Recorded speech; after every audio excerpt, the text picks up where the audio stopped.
आज की प्रेस वार्ता दो बहुत अहम बिंदुओं पे की जा रही है। पहला है,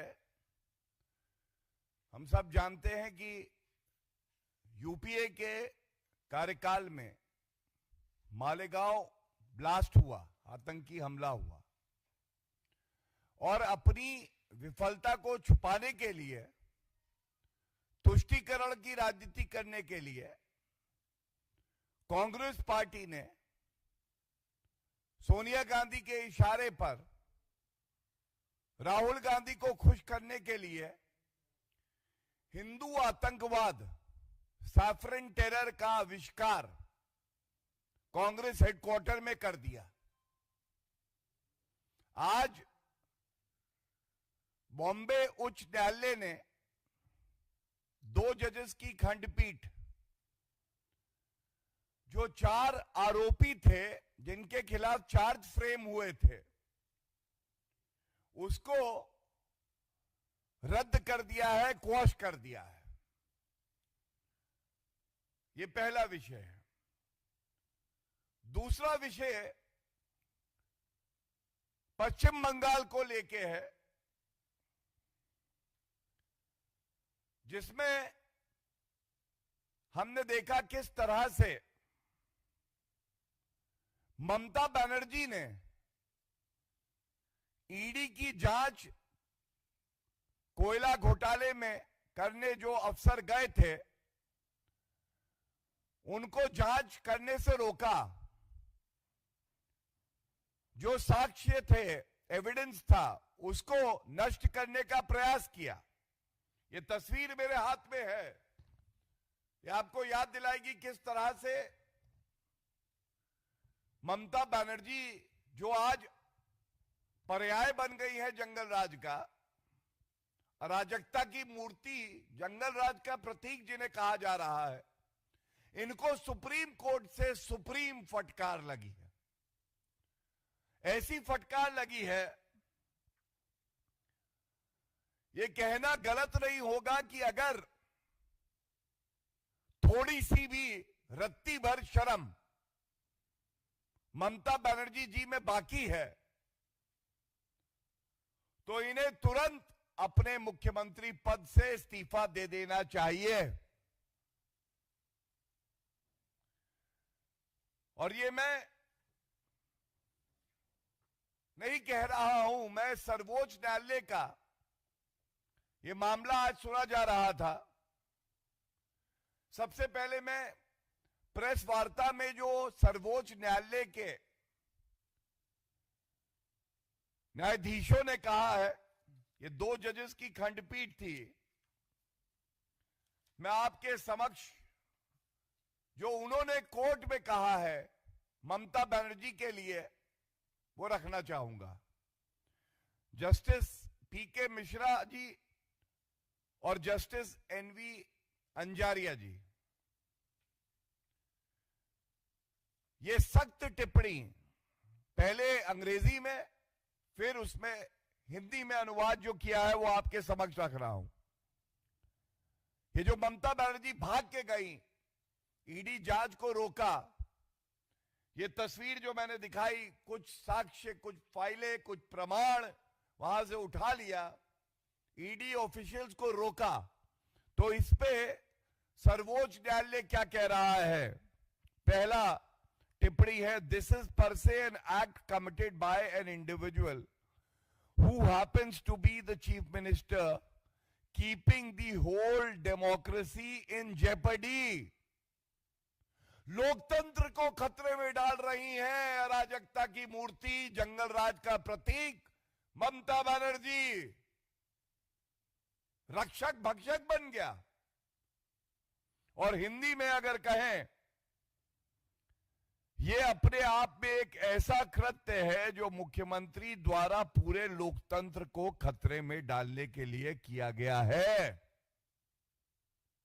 कोई सोच सकता है एक मुख्यमंत्री जो संविधान की शपथ लेता है, जो कहता है कि जनता के साथ न्याय होगा, वो आज जैसे अराजक तत्व होते हैं, कानून तोड़ते हैं, जिनको कानून का डर नहीं होता, वो कार्य ममता बनर्जी कर रही हैं। और ये बात भारत के सर्वोच्च न्यायालय की खंडपीठ ने कही है। दूसरा, ये टिप्पणी भी अति आवश्यक है। जब ममता बनर्जी जी के वकीलों ने अंबेडकर जी की बात करी, तो कोर्ट ने क्या टिप्पणी करी है मैं आपके समक्ष रख देता हूं, पहले इंग्लिश में फिर हिंदी में। You have taken us through Seervai Ambedkar, but none of them would have conceived this situation in this country. Note now, and I quote, that one day a sitting chief minister will walk into the office, ... किस तरह से वो कार्यालय में घुसी, फाइलें उठाई। आपने हमें सिरवई और अंबेडकर के बारे में बताया, लेकिन उनमें से किसी ने भी इस देश में ऐसी स्थिति की कल्पना नहीं की होगी कि एक दिन कोई मौजूदा मुख्यमंत्री पद बाहर ग्रहण करेगा और ... कोट कर रहा हूं इसलिए, कार्यालय में जो घुसी। तीसरी बड़ी टिप्पणी, और यह बात सर्वोच्च न्यायालय की खंडपीठ कह रही है। द ऑनरेबल जजेस of the supreme court are reprimanding Mamta Banerjee for the anarchic attitude, to be siding with criminals, not protecting rule of law. The court further says, और आपको इस टिप्पणी को मैं पढ़ूं, आप याद करिए, ये जंगल राज जो ममता बनर्जी का है, ये केवल पश्चिम बंगाल में हो सकता है कि जो न्यायिक अधिकारी थे उनको बंधक बना लिया था टीएमसी के गुंडों ने। कानून व्यवस्था ध्वस्त है, ममता बनर्जी मस्त है। तो कोर्ट कहता है, before the other bench where the FIR is under question, we have seen the situation that several judicial officers had been kept hostage and you want the petitioner should have gone to a magistrate under section 200। Hindi में, जिस दूसरी bench के समक्ष FIR पर विचार चल रहा है, वहां हमने देखा है कि कई न्यायिक अधिकारियों को बंधक बनाकर रखा गया था। कौन कर रहा है ये गुंडागर्दी? कौन है वो अराजक तत्व? उत्तर है केवल एक, अराजकता की मूर्ति, जंगल राज का प्रतीक ममता बनर्जी। एक पल में इस्तीफा दे देना चाहिए अगर थोड़ी शर्म भी बची है ममता बनर्जी जी को। और सबसे महत्वपूर्ण टिप्पणी जो सर्वोच्च न्यायालय ने कही, we cannot shut our eyes to the reality of what's happening, we cannot lose sight of the practical situation which is present in the state. Don't compel us to make observations. This is an extraordinary situation where the contours are totally different. और हिंदी में जो कहा, हम राज्य में मौजूद व्यवहारिक स्थिति को नजरअंदाज नहीं कर सकते, हमें टिप्पणियां करने के लिए विवश ना करें। ये 4 टिप्पणियां जो मैंने आपके समक्ष रखी, बड़ी स्पष्टता से एक बात कहती हैं और चीख चीख के कहती है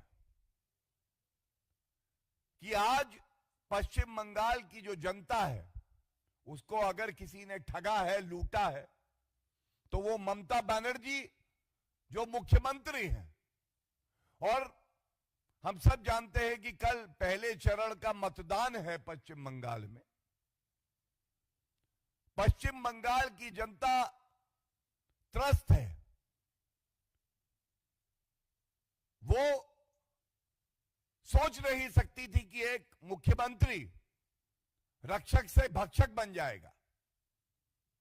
और एक बड़ा बदलाव पश्चिम बंगाल में जनता मांग रही है, जिसके लिए वो मतदान करेगी। और ये बहुत स्पष्ट है कि ये जंगल राज ममता बनर्जी का अब आगे कायम नहीं रहेगा, इसके खिलाफ सुप्रीम कोर्ट ने एक बार नहीं, दो बार नहीं, तमाम बार ममता बनर्जी को फटकार लगाई। हम सब ने देखा जुडिशियल मैजिस्ट्रेट जो संविधान को ध्यान में रखते हुए अपने कर्तव्य का निर्वहन कर रहे थे, सर्वोच्च न्यायालय के आदेश के तहत कार्य कर रहे थे, उनको बंधक बनाया गया। कौन सी जगह थी? पश्चिम बंगाल, ममता बनर्जी वाला। ईडी की जांच के अफसर जाते हैं वहां पे, हस्तक्षेप किया जाता है, एविडेंस को नष्ट किया जाता है। किस तरह से ममता बनर्जी भाग के सारा काम छोड़ के आती हैं और जांच को रोकती है और एक फाइल हाथ में उठा लेती है। कहां होता है? ममता बनर्जी के जंगल राज में। आरजी कर मेडिकल कॉलेज, हमारी बहन के साथ दुराचार होता है, हत्या कर दी जाती है। ममता बनर्जी पीड़िता और पीड़िता के परिवार को दोषी बताती है। कहां होता है? ममता बनर्जी के जंगल राज में। पिछले चुनाव के परिणाम 2 मई 2021 में आए, उसके बाद चुनावी हिंसा हुई। ये कहां होता है? ममता बनर्जी के जंगल राज में होता है। संदेश खाली, महिलाओं का उत्पीड़न होता है और एफआईआर नहीं लिखी जाती है। कलकत्ता हाईकोर्ट कहता है एफआईआर लिखिए, सीबीआई जांच होती है। कहां होता है? ममता बनर्जी के जंगल राज में होता है। और इसीलिए ये बात कह के अपनी जो पहला बिंदु है उसकी प्रेस वार्ता को मैं खत्म करूंगा। 4 मई ममता बनर्जी बंगाल से गई। पुनः कहता हूं, 4 मई ममता बनर्जी पश्चिम बंगाल से गई। जंगल राज समाप्त होगा और ये अराजकता की जो मूर्ति बनी है, इनको जनता ही सबक सिखाएगी। दूसरा विषय, जैसा मैंने आपको बताया, ये विषय आपके समक्ष रखते हुए मुझे इस बात पे गर्व है कि भारत में लोकतंत्र कितना मजबूत है, न्यायपालिका कितनी मजबूत है। लेकिन मुझे इस बात का दुख भी है कि इस देश में कांग्रेस जैसी पार्टी भी है जो जब सत्ता में थी पूरी तरह से विफल रही कि आतंकवाद को रोक सके, अंकुश लगा सके। और ये तो उनकी एक कमी रही, लेकिन जब पीड़ितों के परिवार को, पीड़ितों को इंसाफ दिलाने की बात आई, तुष्टीकरण की राजनीति करते हुए हिंदू समाज को बदनाम करने के लिए हिंदू टेरर, भगवा आतंकवाद, हिंदू आतंकवाद का आविष्कार सोनिया गांधी के इशारे पर कांग्रेस हेडक्वार्टर में कौन करता है? जो पूर्व में गृह मंत्री